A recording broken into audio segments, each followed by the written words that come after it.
The Libyan authorities have begun mass arrest of Nigerians in Libya on the back of a CAF ruling that was in favor of the Super Eagles at the expense of the North African country. This follows a formal complaint launched by the Nigerian Football Federation (NFF) regarding the mistreatment of the Super Eagles during their recent visit to the North African nation ahead of the 2025 AFCON Qualifier match.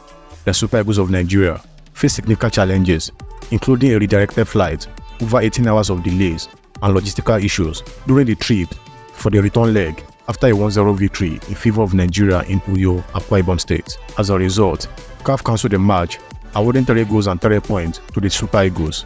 CAF also slammed a fine of $50,000 on the Libyan Football Federation (LFF) after they held the Super Eagles hostage for over 18 hours at an abandoned airport prior to the 2025 AFCON Qualifier match last month. Libya has already filed an appeal against this ruling.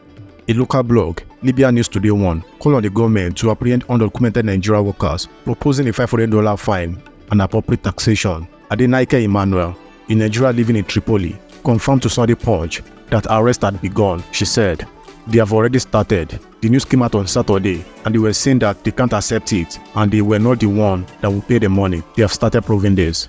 She added, "Someone called me and said they had already begun arresting people in his area. The same thing is happening here in Tripoli.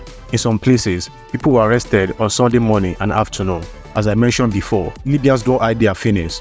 They believe that by doing this, they are getting their revenge." Peter Moregbe, president of the Nigerian community in Libya, verified the arrest in a video that was widely shared by several Libyan-based Nigerian blogs last Monday. This confirmation comes amidst rising tension between Nigeria and Libya after Nigerian football players were stranded at an airport in Libya for about 18 hours. He said, "The arrest started on Sunday night in some areas in Tendora. They are arresting innocent people. They don't even care whether you have passport or resident permit. They just don't care, which doesn't happen in other countries." He linked the arrest to the recent face-off between the countries, especially following the CAF ruling, which favored to Nigeria and imposed a fine against Libya.